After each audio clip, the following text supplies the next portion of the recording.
So welcome everybody to Supporting Holistic Systems, which is a call that we do once a month in celebration of social change and nonviolent communication. We've been doing these calls for a couple of years, inspired after our visit to Hong Kong. We've been there a few times, but our last visit happened to coincide with quite an exciting period of time in Hong Kong's history, and we left that place so inspired by what we saw in terms of the people of Hong Kong rallying in support of their needs getting met. And we thought, gosh, we could learn so much if we gathered together to focus on social change. And so we've been doing these calls for a couple of years now, and each call is a little bit different. A couple of months ago, for our October meeting, we set aside this time period to launch my new book called Pathways to Nonviolent Communication. And rather than being a 2-hour class, it was 28 hours long. And we just had so much fun. And our guest today, Angela Walkley, was scheduled to attend, but there was like a little miscommunication that happened. And so I said, we really want to learn from you, Angela. Would you consider coming and giving us a full 2 hours of your presentation? And I'm so grateful that you have agreed to join us, Angela. I've known Angela for a few years now. We're both assessors for the Center for Nonviolent Communication. That's how I met Angela. And we've really discovered, at least I've discovered for myself, that Angela and I have a lot of harmony about how we hold the certification process and nonviolent communication and the underlying values that can support life-serving social change. So without any further ado, Angela, I turn it over to you and let you know that I'm here. Jory and I are here to support you in any way that we can. And before you even speak, I also want to say what a dear friend Angela is, and I'm really glad you're here. Thank you so much, Jim and Jory. And it's delightful to see everyone here. I'm going to just take a second and take a look at the second page too, so I get a sense of names.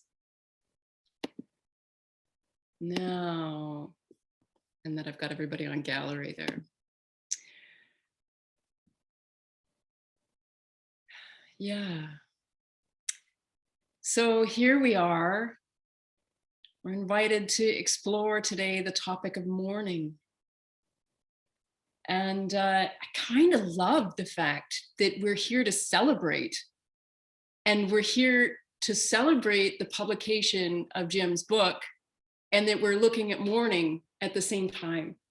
And that's such a beautiful place to start from, this mix of the full spectrum of how we show up in the world in all of our celebration, and also in all of our grief, our sadness, and our mourning. I wanted to start off today reading you, it reads like a poem, but it's a sutra called, from the Vijnana Bharain Sutras that were translated by Lauren Roche. I'm going to read it twice. And I'm really going to take this opportunity to remind myself that not everyone here speaks English as a first language. I can tend to lose track of that and speak faster than I would like to. So just please, you can maybe wave your hands or actually just you can invite me to slow down if you're having trouble tracking my words if I start speaking too quickly. And actually, I tend to read my poems twice anyways, whether we're all English as a first language or not, just to allow things to sink in. Consider all the pain and all the pleasure you have ever experienced as waves on a very deep ocean, which you are. From the depths, witness those waves, rolling along so bravely, always changing, beautiful in their self-sustaining power. Marvel that once you identified with only the surface of this ocean. Now embrace waves, depths, undersea mountains, out to the farthest shore.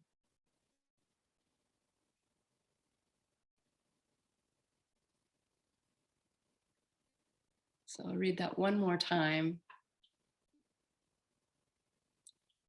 From the Vijnana Sutras, translated by Lauren Roche. Consider all the pain and all the pleasure you have ever experienced as waves on a very deep ocean, which you are. From the depths, witness those waves rolling along so bravely, always changing, beautiful in their self-sustaining power. Marvel that once you identified with only the surface of this ocean. Now embrace waves, depths, undersea mountains, out to the farthest shore.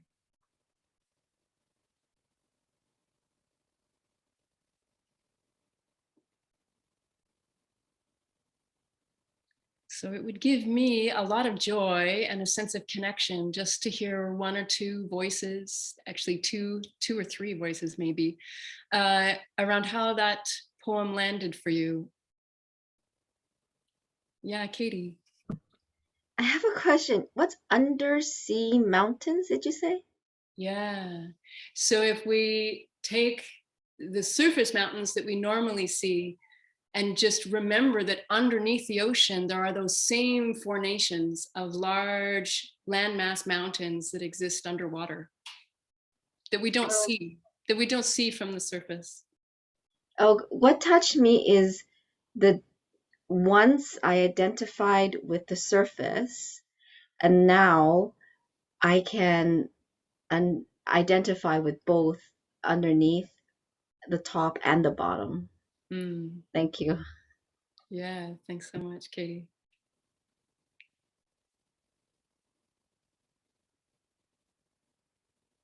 Is anyone else willing to share something that might have landed for you, or that you liked about that poem, or that it brought to mind for you?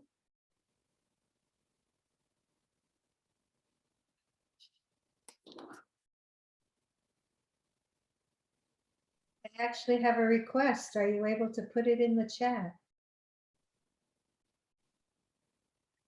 So Jory, is your request that people both say it out loud and put it in the chat, or it's an and? No, that you put the poem in the chat. I'd like to just be able to savor it a bit.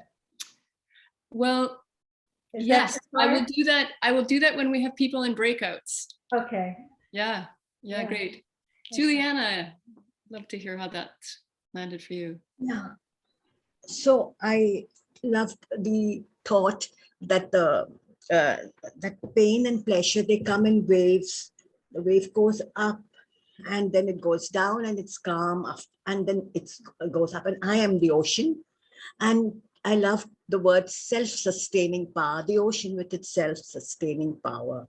Yeah, I have that power, a self-sustaining power in me. That it connects you to your own sense of power. Thank you. Yeah. Thank you very much, Juliana.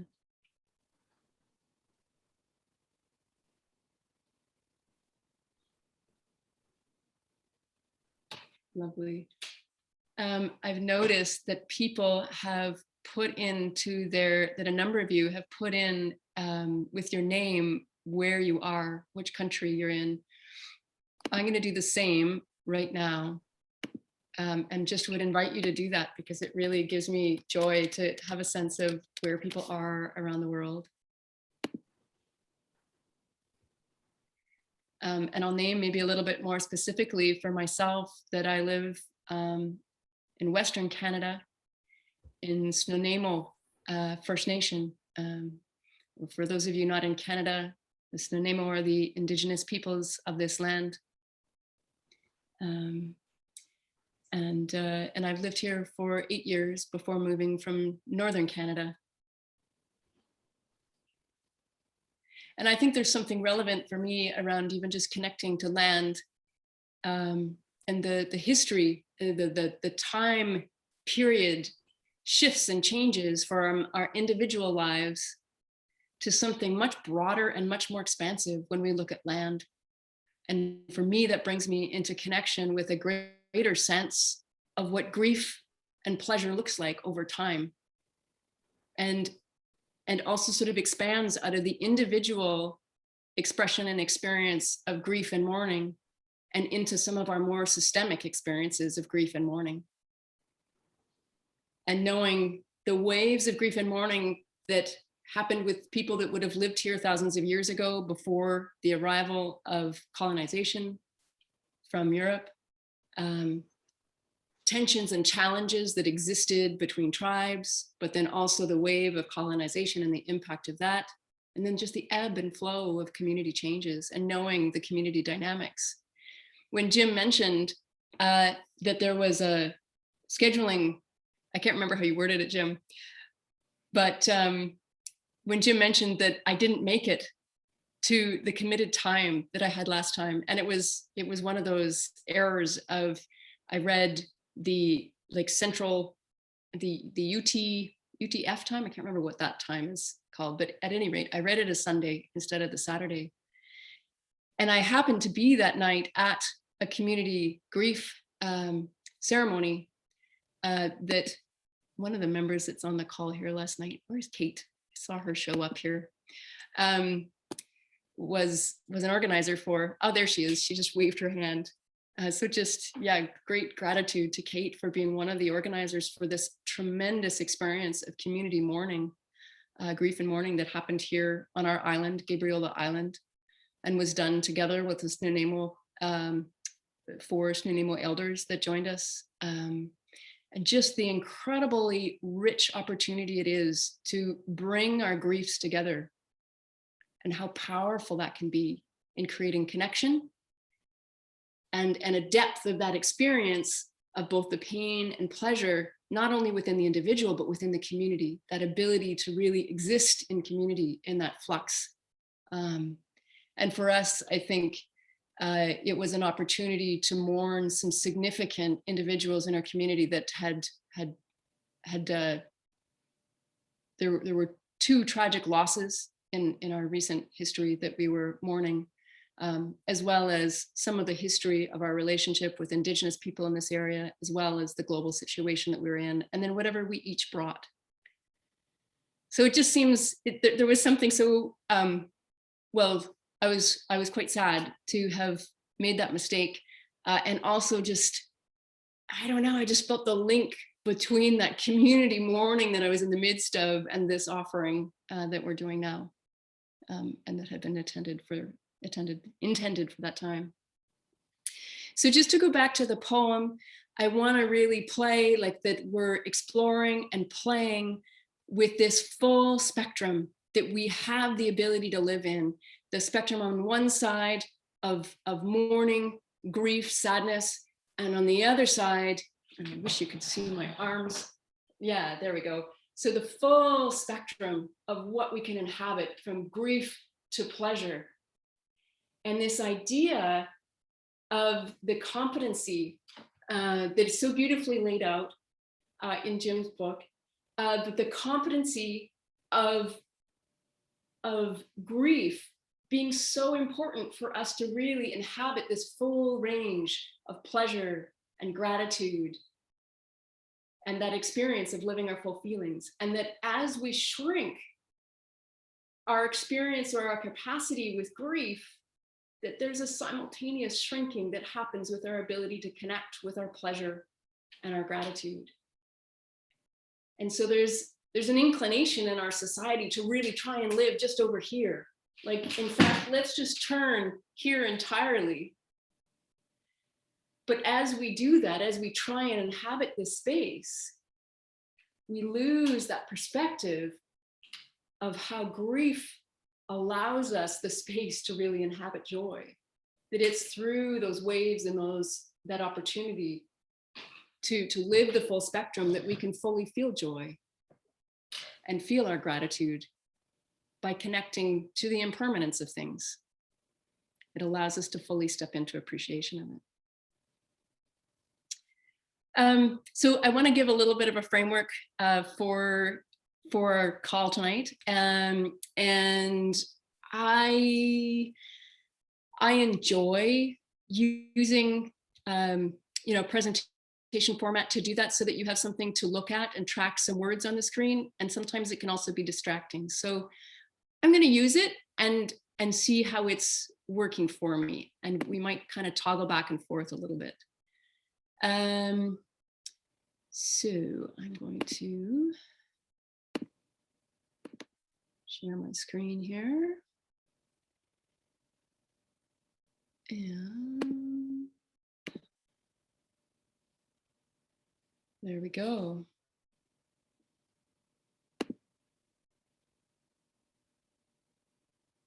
Okay.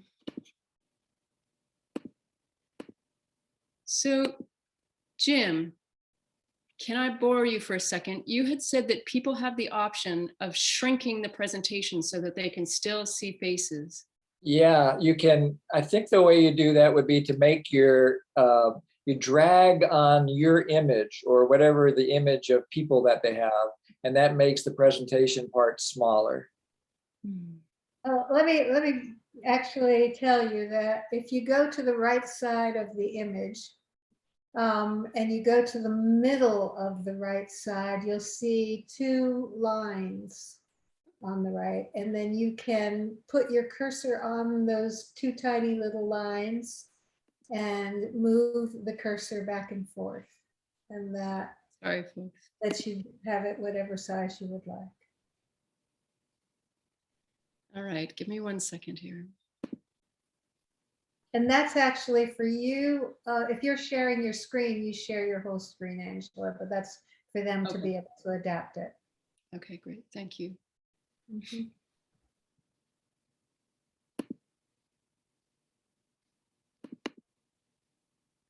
Just taking a second here to pull it back up because I accidentally closed it here.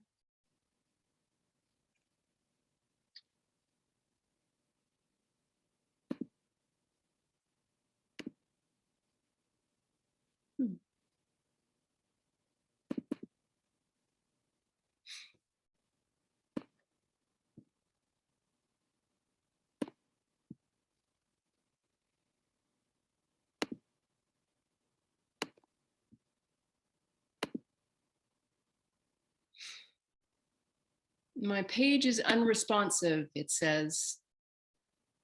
It's coming. It's building. Looks like. Great.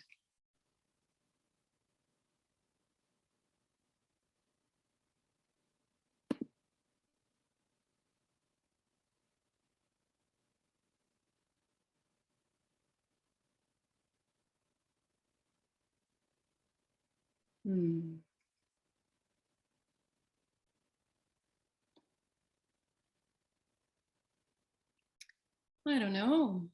It's loading. It is, but it's loading slowly. There we are.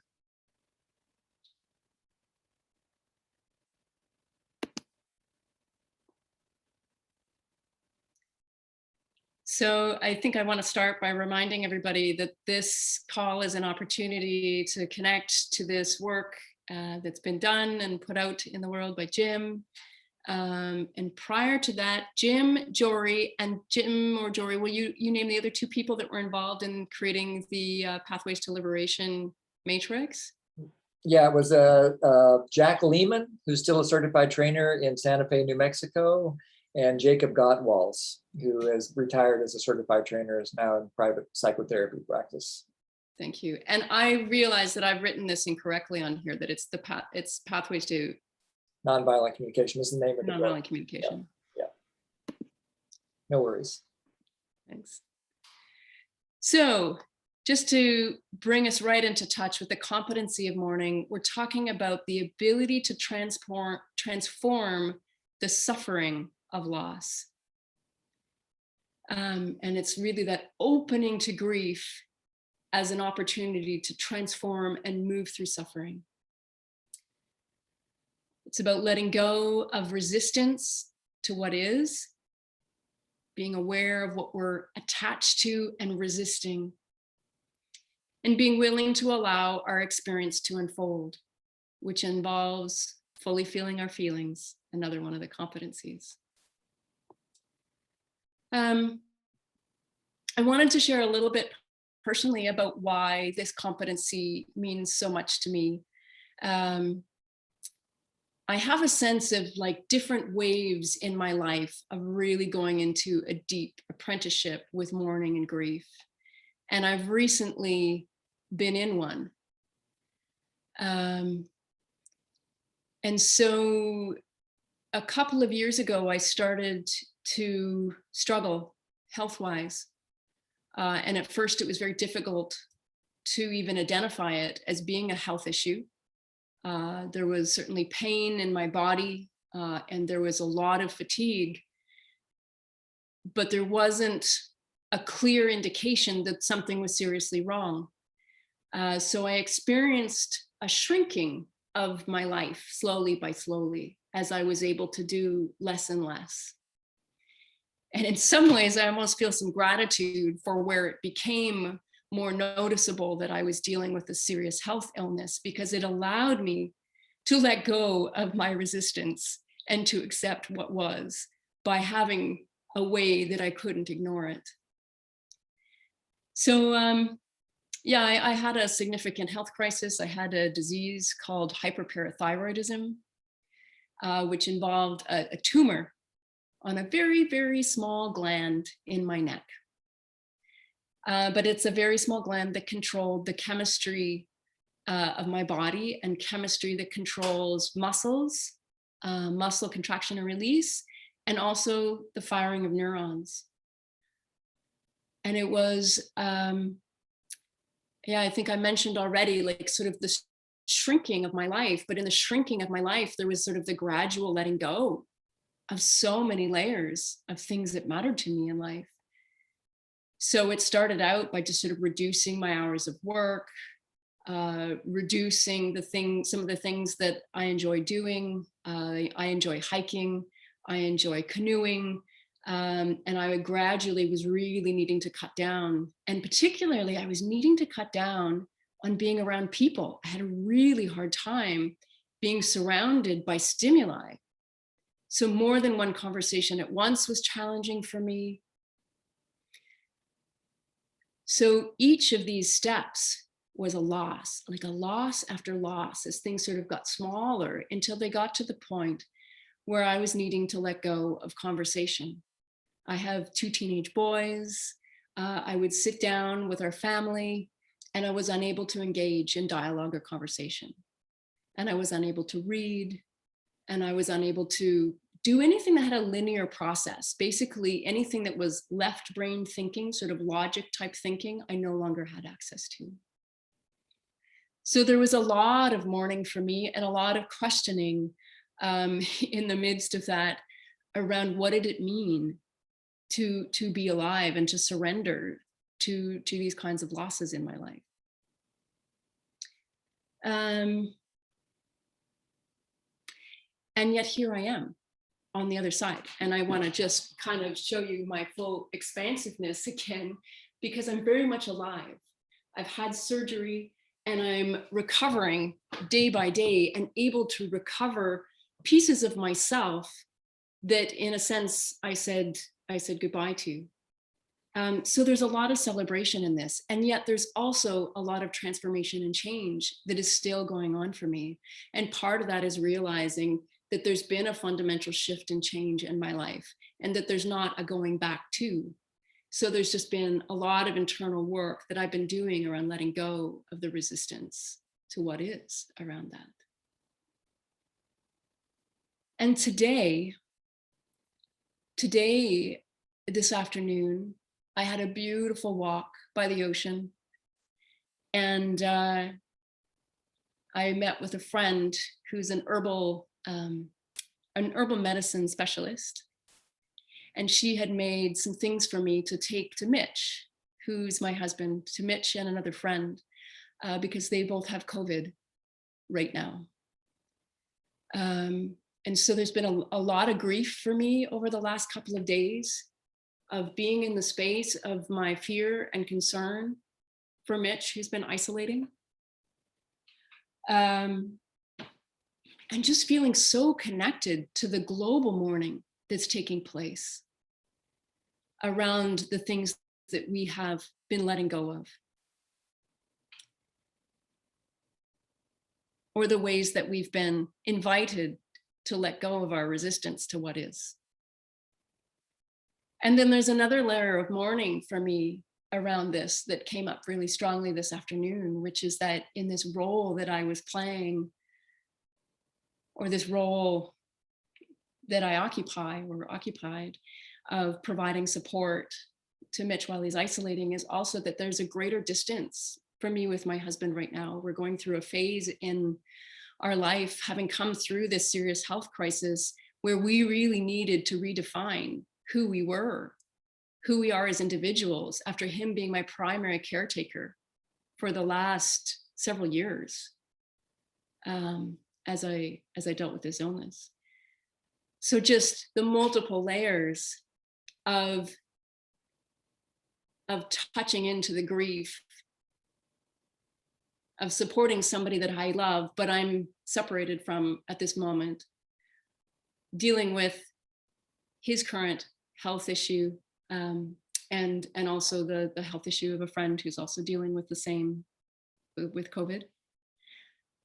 And then the interconnection to what's going on worldwide, and how when we're in our personal experience, we're automatically connected to all those that are experiencing the same as we are. So this is some of the lens through which I look at grief through. There's certainly been other stages in my life where loss of loved ones has been part of my apprenticeship, and other stages in the 24 years that I've been in relationship with my husband, that there's been other challenges and stages of grief that I've been through.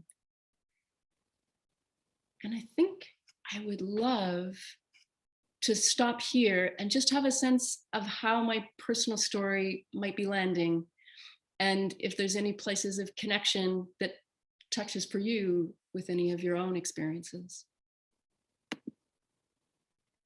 So I would just invite you to raise your hand if there's anything in what I shared that reached you, or even just to hear what you heard in what I shared.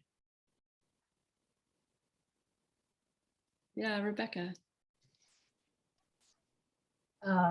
Yeah, when you talked about the fatigue and the diminishing and the shrinking of your life, I'm like, yeah, I've been having so much fatigue over the past, I don't know, a long time. And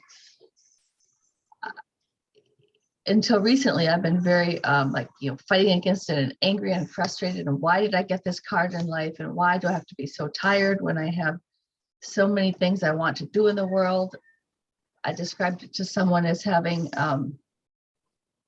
like a freight train full of ideas and passions for things that I want to do, in this little matchbox train of energy, just not matching up. And a few weeks ago, I was able to I just capture that bit, Rebecca? Sure. I found it really poignant. You're just the visual of just this freight train and the energy and creativeness of all that you want to bring into the world, the vision of what's there, and then connecting that to just this small matchbox engine that's not able to bring it forward. Yeah, thanks. And please go on. And feeling angry and resentful about that this happened to be my lot in life, and there seems to be no cure for the fatigue. And then I did some morning work with another certified trainer, and we did like this mediation between me and life, or me and reality. Yeah. I told reality how much I really didn't like her very much, and it was so cathartic, and I cried. And since then, I've been very, something has shifted deep inside me where I feel much more soft toward my fatigue. Mm. And instead of being like, oh, I'm sick again, it's like, oh, fatigue is coming to visit me again. Hello, fatigue. Let's go lay down and have a little nap together. Something that's a lot more welcoming than, and something outside of me where I'm the observer to a visitor coming, and I need to greet the visitor with kindness, rather than being like, get the blanky blank out of here. Yeah. So. Thanks so much for that. I'm really appreciating how you've invited a relationship in. And that in that relationship, it sounds like there's the ability to have some dialogue and connection. And while you may not have chosen that particular guest, that you found that by being in relationship with it, you're able to soften around it. Yeah, and also the energy that I was using to resist and push back, I have just that little bit more for other things. Yeah. Thank you, Rebecca. You're welcome. Really appreciate that.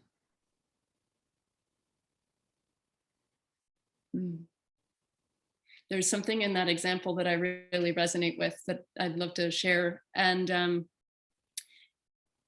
that is that in the midst of my illness, I questioned what it meant to be alive.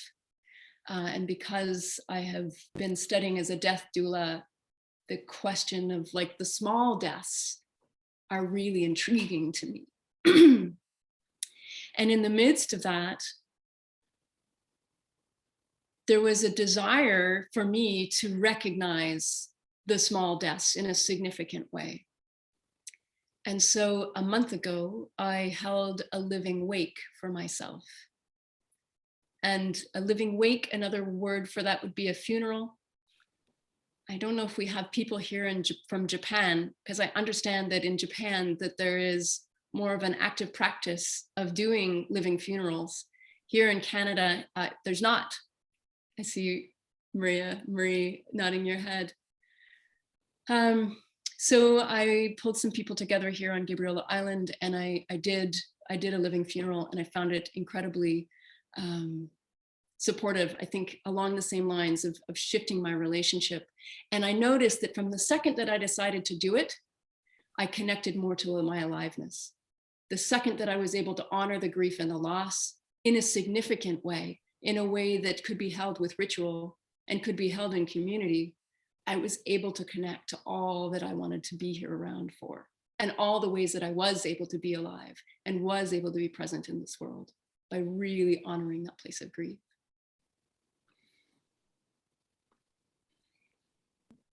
Angela, can I jump in? Yeah, please. Hi, Kit. Hi. So you're just really reminding me of, well, I'm springing off what you talked about earlier about transforming the suffering of loss. And there's just so much energy and deep love there, and, power, and what is it? Like just energy, I guess, that it can be transformed. And it seems like that's what you're doing in so many different ways. That the funeral, their live, funeral you had, and what you're doing now, it's taking that deep, deep, deep emotion and embracing it, and transforming it too, not letting it you're letting it transform you. I think that's one of the things grief really works us. Yeah. As much as we're inviting it, it does its work through us. And in unbeknownst ways, we have no idea, right? The channels it's going to find, or the grains through us. Yes. And my other thing is, I'm just sending lots of love to Mitch and whoever, and I'm hoping he's okay.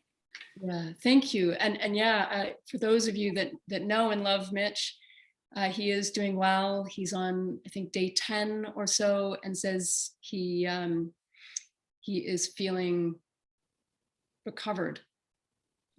Yeah, he's still isolating, but he is feeling recovered. So he was double vaccinated. And so I think that lessened the impacts of COVID on him, but he still had significant symptoms, which was interesting. Yeah. Wow. And just to loop back, I wanted to catch, I love that you said the word love in it.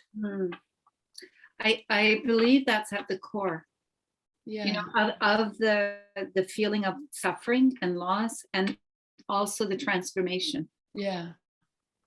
Yeah. There's a framework, and now let me see. Let's hope that we can just, you know, slide right back into to the presentation here.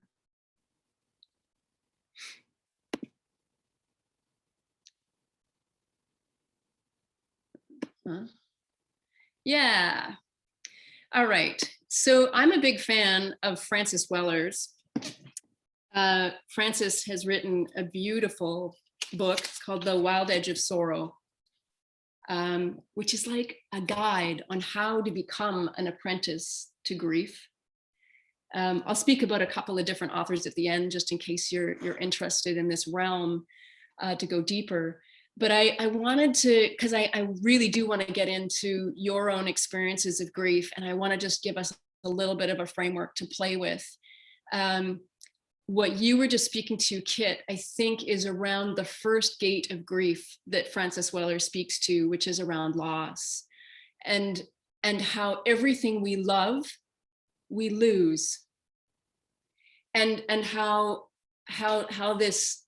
grief is so inherently connected to love. So when we connect to grief, it's often connected to that which gave us great joy. The flip of that is it gives us sorrow when it's in absence. And in some respects, and I want to be careful, because I know that there are different rituals and practices around the world, and many of you are in countries that I think have perhaps deeper or richer practices around grief. And I also think it's not too much of a stretch to say, even worldwide, we have a lot to learn about how to build practices of grief and rituals of grief. But among the different types of grief that we have, this first one is the one that we do the best, because we do have rituals around funerals. When there is a death, there are practices worldwide around how we hold the death of a loved one. Perhaps not to the extent that would really nurture us to go through the loss, surrounded by love in a way that really ushered us through that grief. But certainly there are rituals in place. But in terms of loss of employment, loss of health, loss of meaning and purpose, loss of contribution, loss of a significant partner, like loss of love in relationship, whether it's a friendship that has ruptured, whether it's a relationship with a child or a parent, we don't have a lot of support and structure around that. And so there's an importance, I think, in doing our work within nonviolent communication and within the nonviolent communication community, that when we're looking at where we're at in the matrix, in our competency, that we really give ourselves a ton of compassion around the fact that we have very little modeling. There's very little modeling to teach us how to move through grief. So part of what we're doing in our nonviolent communication community, and as we go out into the world, is we're making it up. We're creating opportunities to mourn together, to teach each other how to mourn, and to create a safe and welcoming place for our grief and for our mourning. So a few other places, another gate of grief is those places of shame, the parts of ourselves that we deny, or as Frances Weller words it, the places that do not receive love, and the grief that brings up. And just to maybe give a concrete example, growing up, I had one parent that I did not receive love from my exuberance. They did not enjoy my wild exuberance. And so like the sorrow of like holding that part of myself back, or not being seen, or in fact, receiving opposite messages.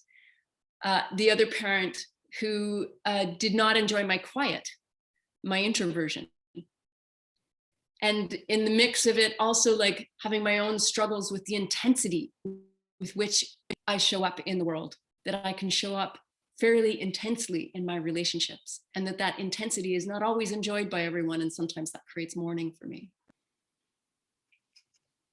So that's an example of another gate of grief that doesn't necessarily have a space in our society, that we won't have capacity around, that's a competency that we lack.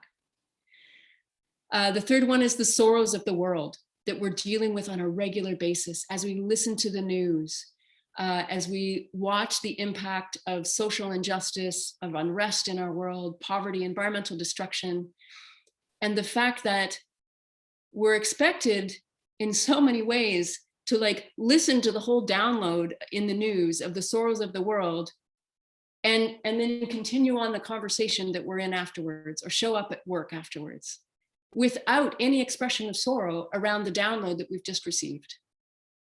So there is a whole lot of background noise that's happening for us around the sorrows that we're carrying that go unacknowledged.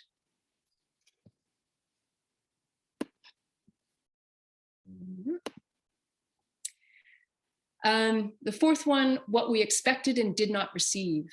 So that in our DNA, there's something that tells us that we should be surrounded by community, surrounded by loved ones that are watching out for us and shining love on us. And then in the absence of that, there is sadness and mourning, grief around loneliness, isolation, and longing for community. And the fifth gate is the inherited grief, which is around the trials and tribulations of our ancestors. So direct experience that our ancestors have had with some of the sorrows of the world, or personal sorrows that are passed down through us, through the ways that we're raised, from what we see modeled. So I would love, I'm just going to stop share here, and I would love just, let's see if we can do this using chat. So we're going to use the chat. And can I just have you write in some examples of personal griefs that you can identify with?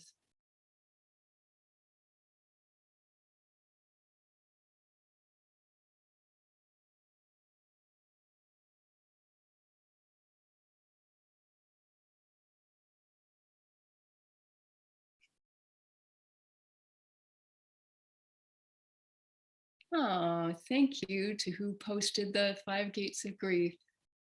To Momi. Thank you so much. Immigration process, loss of a good friend, loss of your grandmother, loss of a son. Yeah. All the 5 doorways. Lack of resolution and historical family conflict.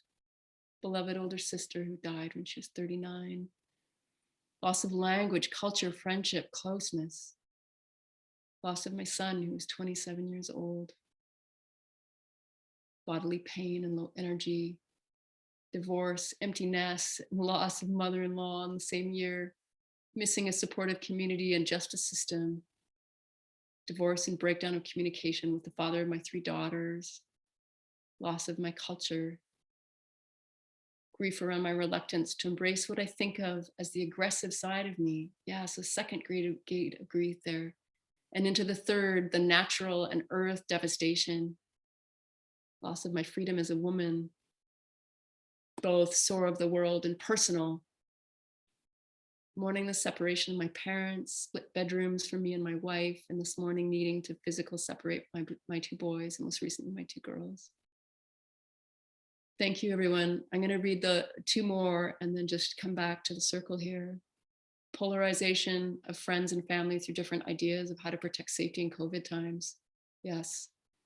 Loss of connection because of differences in beliefs, loss of connection, loss of a sister, loss of intimacy and having my life witnessed. Thank you. These are so very touching. And I want to I want to just imagine for a moment that we're holding a really sacred vessel here. And that we're dropping each of these griefs that we're identifying into that vessel.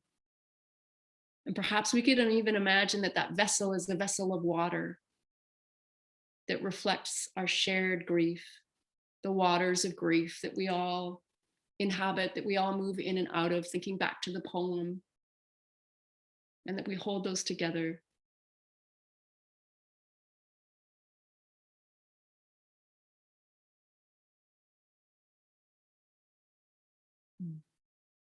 And I just, for those of you that might have still been writing and that I didn't read off, I want you to know that we will have space in small groups to share more.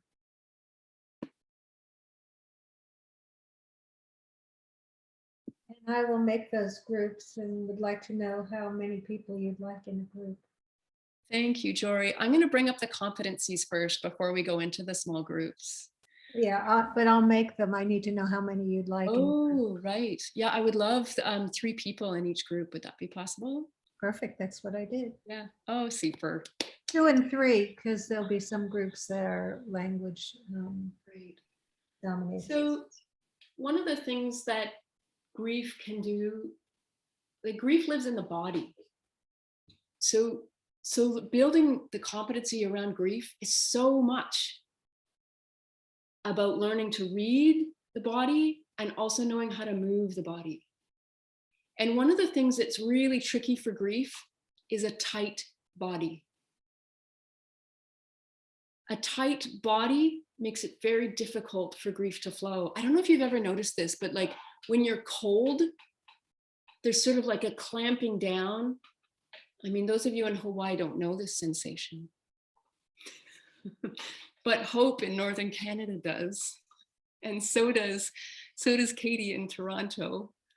And whoever else can wave your hand if you come from a cold place, Rebecca. So yeah, just, it can be quite hard to flow your grief in a tight body, like one that's constricted with cold. So those of you that live in warm places have an extra advantage of having looser bodies that can flow your grief. But I just want to invite, you don't have to stand up like I'm doing, but just maybe move your body a little bit. We touched some tender places there. Even if you didn't put your own up there, just noticing other people's and just create a little bit of flow in the body, acknowledging maybe with a hand on your heart, just the places that grief live in our body. And inviting your witnessing of the presence of grief in your body, and letting your body know that it's okay to have that grief. It's welcome here. That it's welcome here.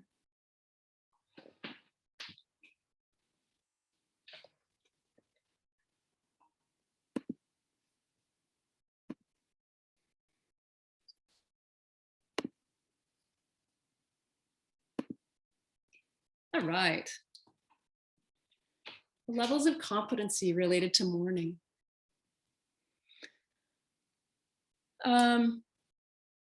Can I get people to raise their hands? Would anybody be willing to read the first one, The Unskilled? I just really enjoy hearing other voices other than my own. So I'm wondering if anybody would be willing to raise their hand and read The Competency of Unskilled. Yes, Hope. Hope has her hand up. Thank you.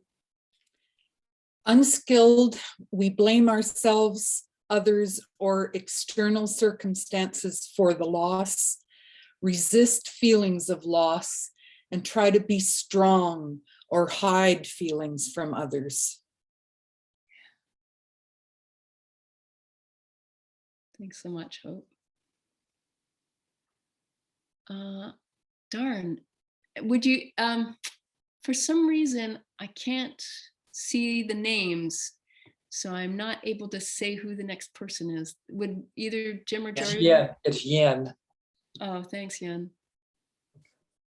Awakening, becoming aware of own tendency towards resistance or blame when experiencing loss. Yeah, wonderful. Yeah, so just that beginning noticing of the tendency towards blame. So the blame is still there in the awakening stage, that we start to connect with like, oh yeah, I have a tendency to blame, but it is their fault. Oh yeah, but I have a tendency to blame. So it's a little bit of on that line. When? Yeah, for capable, it means noticing avoidance or blame related to loss. One lets go of believing something is wrong and allows oneself to experience one's own feelings and is open to connection to needs. Yeah. Yeah, great. So when we're at that capable place, we're really able to witness where the avoidance is and to begin to really work with that.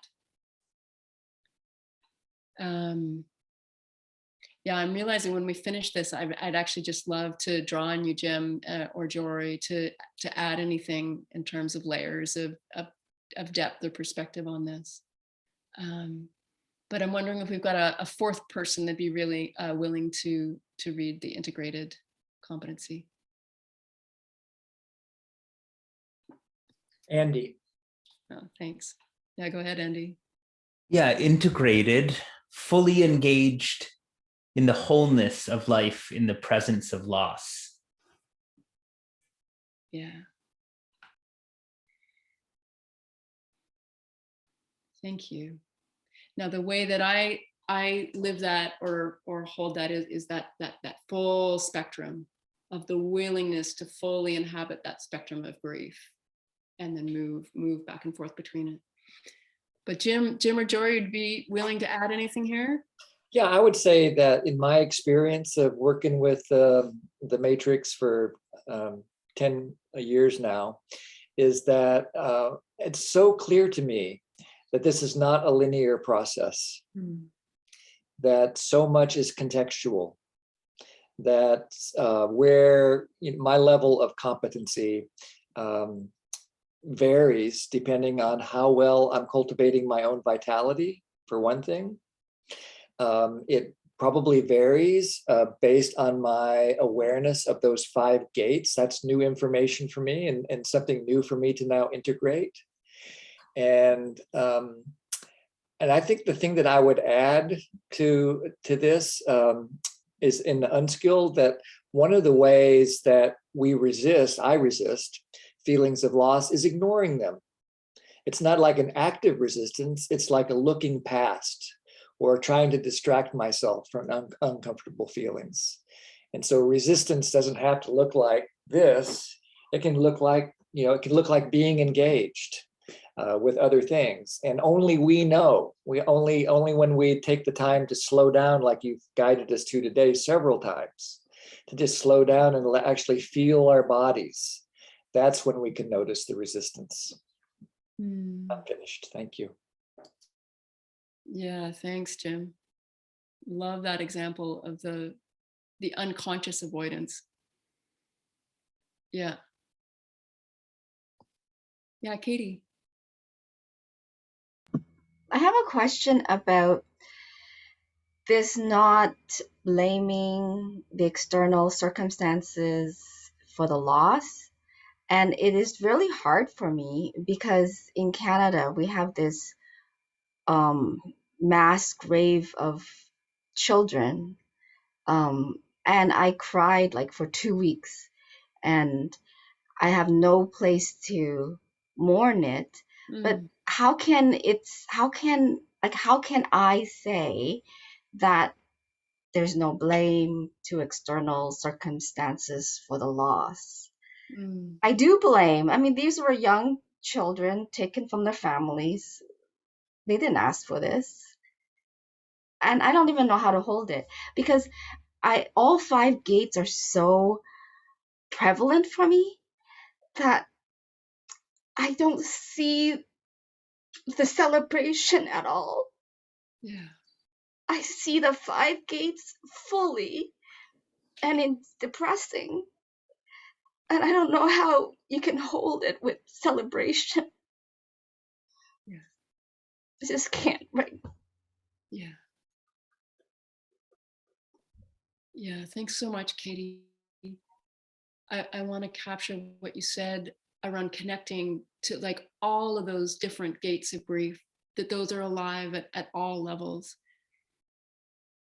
And with the example of the tragedy that you spoke to of Indigenous children, mass graves of Indigenous children that have been recently brought to light, that how is it even possible to step out of the place of blame? Yeah. And I'm guessing that behind that, there's just a real longing for responsibility. And justice. For justice. And equality. And longing for the safety and protection of children. Yes. Innocent children. Yeah. For the innocence of children. Yeah. Yeah.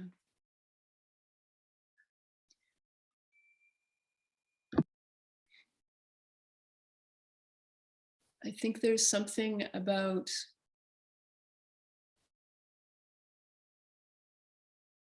a couple of layers of things there. Like one, I heard you say that the grief can feel so much. How could you possibly hold all of these levels of grief and be able to be in a place of celebration? Like, how is inviting that grief going to lead us to a place of celebration? Particularly when there's issues or topics where there's nothing to be celebrated. Yes, it's overwhelming. Because I do understand. I was like that too. Like I only wanted the left side, but well, the celebration side. I didn't want grief. But now I have so much grief. I don't see, it's either I'm lopsided, either the grief way or this, or I just want celebration. I ignore everything that's happening, like in denial. Yeah. And now it's like I'm the other side now. Just Yeah. I'm holding the grief and I'm going Yes. into depression. Yes. Yes. Yeah. So how do you cultivate it when we've shut down grief, or perhaps not shut it down at all? More reflection of what Jim was talking about, where there's a subconscious avoidance that has been, that we were accustomed to, or that we were born into even. And then when the floodgates open, and this sense, I think, of what you're talking about is the sense of like, when you're in it, how do you ever come out of it? And I can't answer that question for you personally, but I can answer it from the perspective of having gone through waves of grief that didn't look like they were ever going to pass. And like going back to the poem of the waves that move through on the surface, that there is something about allowing and inviting grief to move through that can invite us into a place of equilibrium. And I think in respect to the example that you gave of like, where is the celebration and the grief around missing and murdered Indigenous people, children, in this case from residential schools, that there is a deep, deep mourning. And there's also an honoring in going into that mourning, that there is an identification of the value and the mattering of those children, which starts to put us into more right relationship with that dynamic, which may not bring celebration, but can bring some solace and can bring healing, which can then lead us to places where we do find connection to celebration. I'm wondering how that lands, Katie. Angela, all I can say is the children are in a better place. Like some deep mourning for. They're in a better place in this world. Mm. And that's not very good to say, I know. But they're in a better place. They're not suffering.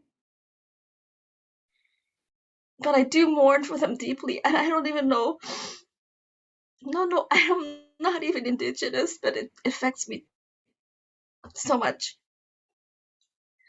Yeah, I'm just hearing the depth of the heartbreak that's connected to this experience.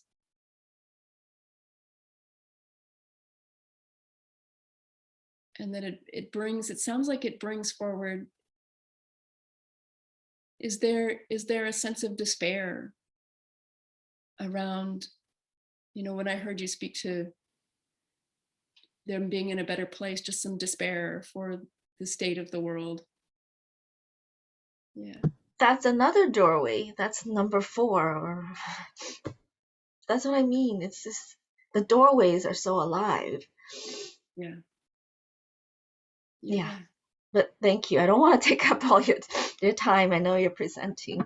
Thank you. I actually just really enjoy the opportunity to work with something that's really practical, or just to work with what's alive. And it's a beautiful example of the way that it touches you personally, and comes from a place that's about the sorrow of the world and the interconnectedness of it. And I think also the complexity. I really appreciate the example, Katie, because when we have the matrix in front of us, and I mean, Jim has already done such a great job of saying, yeah, there's no linear place here, and we're always going to be brought into our places of being unskilled, and back and forth, and move back and forth. But the challenge, the complexity and the challenge of moving out of a place of blame can be difficult when it's worldwide tragedies. And for me, I can grieve deeply the choices that were made, and I may never come to an understanding of why those choices were made. Although part of the work that I enjoy doing for myself is trying to imagine myself into the mindset and mentality that might have been present at the time, to see if I can find some sliver of a way to get into a place of understanding and compassion for how the choices that were made. But I think shifting beyond that, is just really connecting to the grief that lies there as a way to free the amount of energy that goes into the pain that's connected to blame, and shifting that pain into the tragedy of the event.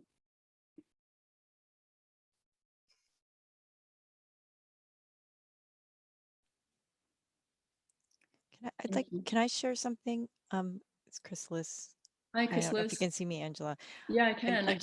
I'm really grateful. Thank you for totally forgetting Katie already. Katie, I was forgetting your name.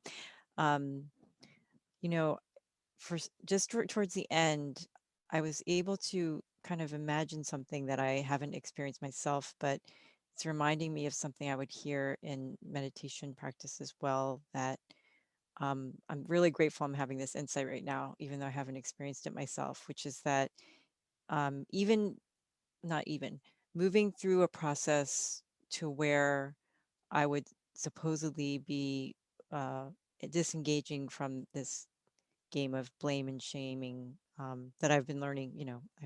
MVC gives me a lot of language for it, but I've been feeling this game and understanding and seeing the limits of it. But moving through that and letting go of blame isn't equated with not taking any action. And so when I see this like fully engaged in the wholeness of life and the presence of loss, I can imagine that if I'm in that state, it's not saying that I would not be taking action. That would be addressing the wrongs that had occurred. It's just, what is the energy? What is the core of the energy that it's coming from, those actions? So it's very good for me to feel that right now. And I feel like I've been reminded of that. There's a meditation teacher who would say, people think that, when you become enlightened, you just be a vegetable. It's like, you're not a vegetable. You will take action. It just will be an action coming from. So I'm just feeling that same possibility. I think that's really important, because I do feel that, as it's been discussed a lot more now because of all of these tragedies and injustices, there is an intelligence that anger, there's a potential intelligent action that can come from the anger and the righteousness, that is, there's something right there if it's, anyway, so I'm really grateful for that. Thanks.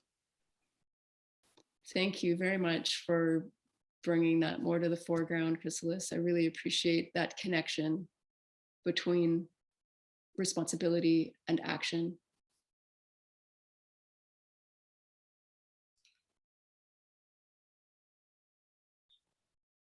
I'd like to stop sharing my screen here.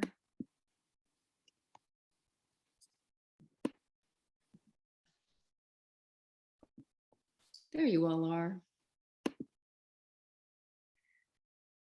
So what I'd like to invite you to do is a writing exercise.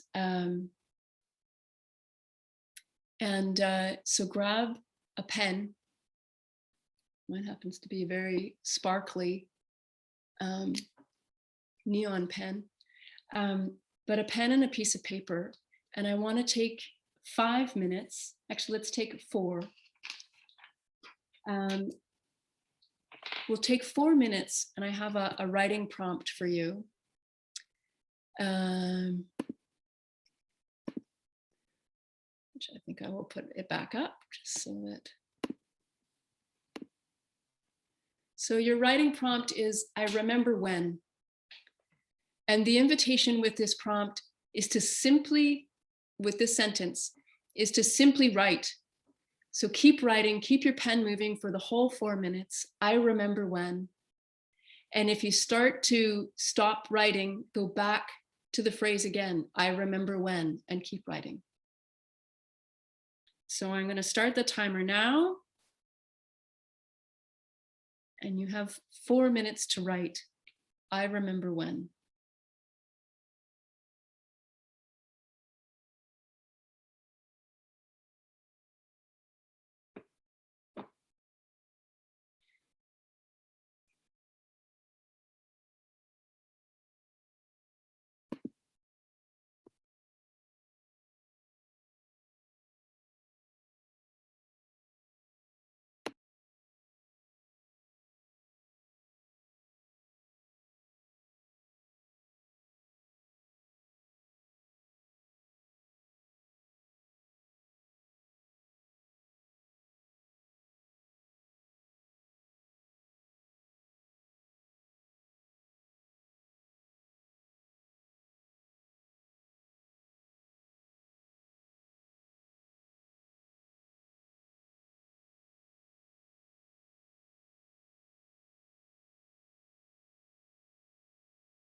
Okay, just take a few seconds to complete whatever sentence that you're on right now.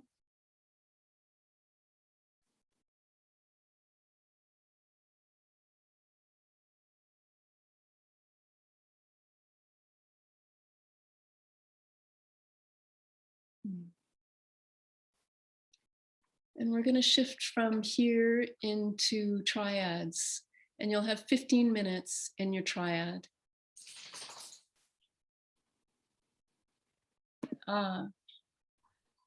Yeah, the instruction was to write, I remember when, but essentially behind my request was to tap in to certain memories from the past. And that tends to connect us to the things that we love. It's about loss specifically, like before, or no? Yeah, I mean, I'm curious to hear once you come back from the breakout groups. What I'd invite you to do, Jan, is simply when you go into your triad, you can share things that you may be mourning at a personal level of your own personal memories. And for the rest of you, yeah, simply the invitation is to, you can share what you wrote if you like, or you can harvest from what you wrote to share in your group. So you'll have 5 minutes each, or a total of 15 minutes. Jory, how are we doing for? And just to know, I've made some language groups, and I've guessed on at least one of you what your language might be. If you end up in a language group that's not the language you want to be in, please do come back and I'll reorganize it. And some of you came in after I made the groups, so just give me a moment to put you into a group as well.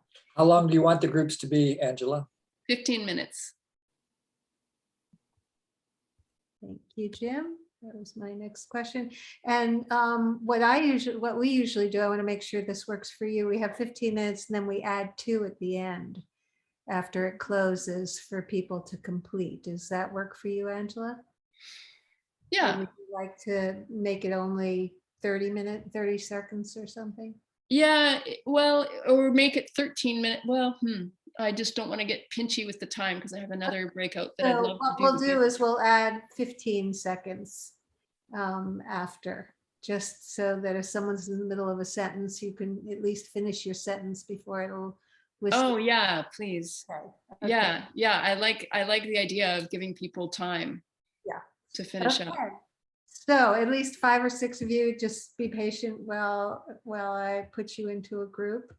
And all right. And if you're in a language group that doesn't work for you, just come back here. I'll move you around. And the other suggestion is to turn your camera on, if possible, during the breakout room. We get lots of feedback that people feel safer and more open to connecting if they can see one another. So if you're willing to turn your camera on, that can be very supportive. Yeah, and if I could add to that, to introduce yourself, like just introduce yourself, but before you start your sharing, and make sure that everybody feels safe to do that. Okay, with all of that, I'll open them up, and just patience if you're not in the room yet. All right, here goes.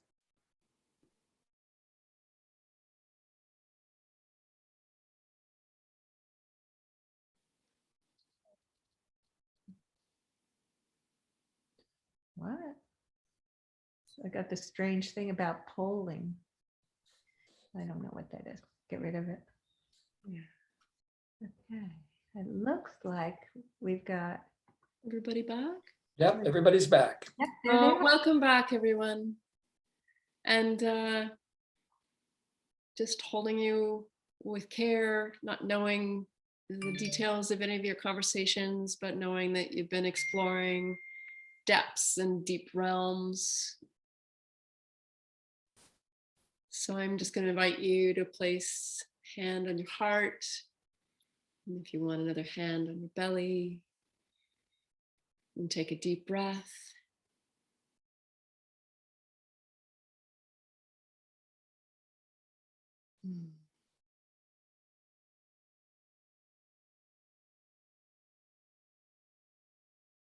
And I'd love to hear from one or two people around what was the experience like to share your grief or to share what you remembered with either if you were in a pair, the other person, or with your triad.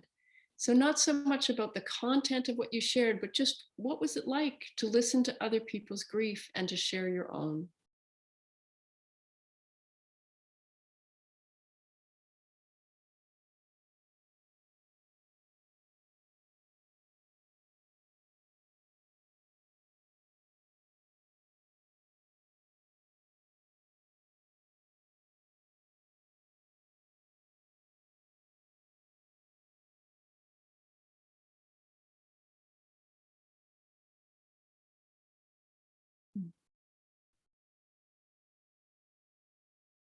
Even just tuning in right now, what's it like for you, even considering the question, maybe? Yeah.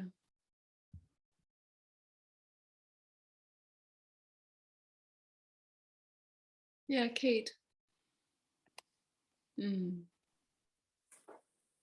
I just, well, for one thing, I always enjoy talking to people from other places.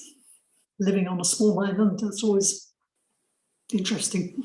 And yeah, just opening myself up to other people's experience. It's hard to define what that sensation is, but it's a learning.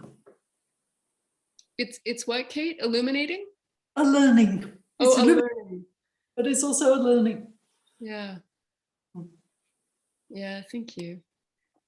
Yeah, it sounds like there was something connecting, just really connecting for you around hearing other people's experiences. And also learning opportunity. When do you have your hand raised? Oh yeah, there you are. When?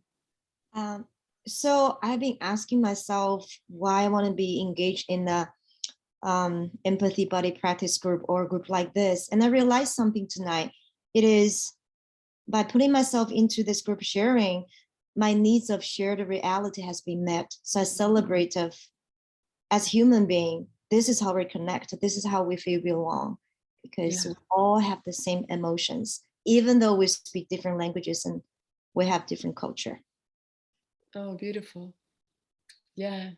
So among the different languages and the different culture that you're finding commonality, shared experience. And what does your body do when you notice you have a shared experience? Like, how does it feel? You can see after this practice, you see this beautiful face is lighter and it's glowing. Every time I share with someone, I feel like a sense of like lightness, like whew, relieved a little bit. Yeah. And isn't that magical? Like as I listened to you talk about that, like you were just invited to share about grief and mourning, and the potential there, the fear is that, oh, if I open that up, I'm just going to go down and I don't know if I can come up, or I don't know if I want to go into that. And in fact, here you are in your experience, and it might not have been the same for everybody, but for you, that you felt some lightness. Yeah. When? If I may to share one last sentence, I remember Brené Brown said, solution don't make this world better and make us better, but connection does. So what makes things better is connection. Yeah. Thank you so much, Wen. What I noticed in the chat, Corey says it was very touching, intimate, sharing the different losses with someone who is across the world from me. And from Katie, it was connecting and intimate. And from Quang, I felt very much supported. I was met where I am. I really resisted going into a sad part of my life and resisted savoring happy memories as well. And my group mates helped me to see that it's not a bad thing to be at the stage where I am. And they helped me to celebrate that there are new possibilities. Lovely. Thank you. I would like to try and get in one more breakout group here. Thank you so much for those of you that shared, but also thank you to all of you who've engaged in this so far. What I would like to have you do this time is you're going to go back into the same breakout group, and I want you to touch in to what sorrows of the world live within you. And just explore. You'll have, I'm going to say 8 minutes, because 8 minutes to explore what do you find is the connection between your personal grief and perhaps one of the sorrows of the world that hits you. So it's the personal and the worldwide, the connection between a global dynamic and a personal, and your invitation is to share in your small group or your pair. And is that 6 + 2 or 8 + 2? 6 + 2 would be great. Okay. 2, 6 + 2. All right. I'll open them up again. Thank you, Jory. You're very welcome. Was on the part. So just so you know, everybody's back. Thank you. Welcome back, everyone. Lovely to see you. Now we just have 10 minutes left, so it'll be a little bit of a short harvest, which I'm mourning because I would love to hear more voices and about the experience. But could we hear a couple of people? And feel free to put into the chat as well. But my curiosity is around, what was it like, again, to share this global personal grief dynamic with your group? Juliana? So I just want to thank you because I resolved something for myself. You know, pain that is carried down through generations that I've been carrying on my heart. And it came down to hurt people, hurt other people. And so I was able to, just with that understanding, forgive the people, like, you know, who have hurt me, and which I can not hurt me, hurt others who I know. And I've been able to open my heart in compassion to them, something I couldn't do before. So I just want to say thank you. Wow. Well, I'm really touched to hear that, Juliana. Yep. I'm really hearing the significance of that shift. Thank you. And you'll see hearts coming on the screen. Yeah. So I touched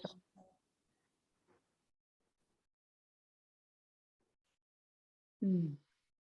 It's a beautiful thing to hear from you all, and anyone who wants to share just how this landed for you.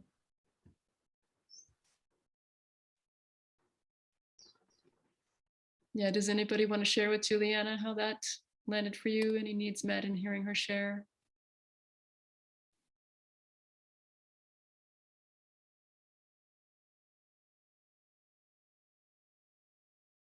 Or share about your own experience.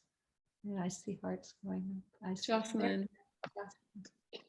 Yeah, Juliana, your sharing inspired in me a deepening sense of faith in the truth of what I think it was you, Wen, who said before, it's not solutions that are going to help, it's connection. And to hear, wow, that just the magnitude of what you just shared, and in these few minutes being witnessed and held and having that connection sound like it was just so incredibly liberating and powerful. Thanks for that inspiration. I could also say that in the group I was in, it experienced it as really sacred space, really deep sacred space. And again, that power of connection to hold the unholdable, if you like, you know, these awful things that one person can't do anything to change, and how much nourishment there is in just companioning ourselves and each other in that plight of the whole spectrum of being human. Thank you. Thank you, Jocelyn. Yeah, I'm really struck with your use of the word sacred. Yeah, appreciating what sounds like a real depth of aliveness that it allowed to go to those places. Yeah. Mm. I can share. Crystal's here. Angela, when you shared earlier in the workshop about your story, and there was a moment where you said something about how your pain, you were in this pain that actually connected you with like more a universal sense of just it somehow for you, you had a moment where you're able to connect more universally with your pain. And then I was really struck with that because I still feel like generally the flavor or the character of my pain is that it isolates me. I go into the forgetting and thinking like it's just me and this family and this misery. So I was very struck by imagining that. And I feel like I had a little taste of it in my group. And it was so sweet to get to reconnect with the same people and to have this different level of just personal example and then going to bigger, broader scrolling out. Yeah, there's something really, I was able to get a taste of that. So thanks. Oh, that's beautiful to hear. Yeah. Yeah. Thank you. And I also want to share that I'm not able to always hold that that connection to the bigger levels of grief. And there's lots of work of flowing through those phases of processing blame that can come up when it's sensitive to me. Yeah, but I really appreciate you bringing your celebration forward of the experience in the group, of connecting to those that second level. I see in the chat, Mari wrote, after I lost my son, I invented the idea that grief is a newborn baby in our house. I love him and nurture him and take care of him. Even if he is crying so hard now, he will grow up someday. Oops, he will grow up someday and can talk with me. And then there's at least 3 responses to that in the chat.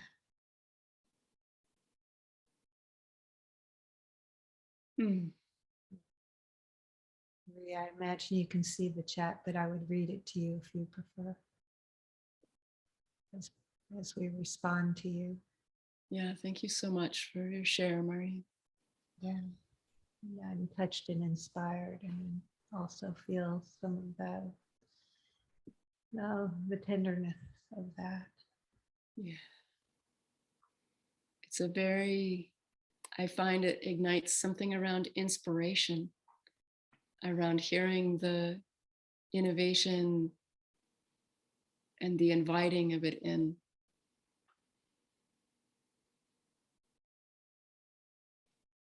And it taps me into the power of like, what if we all had the opportunity to be in community with our grief more often and share the ways that we've learned.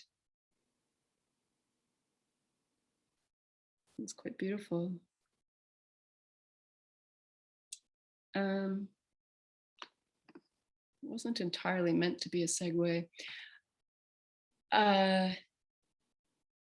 Yeah, so with just 3 minutes left, I'm not going to go back to the presentation. I understand that Jim posts these things later. I do have the handout with some recommendations for authors.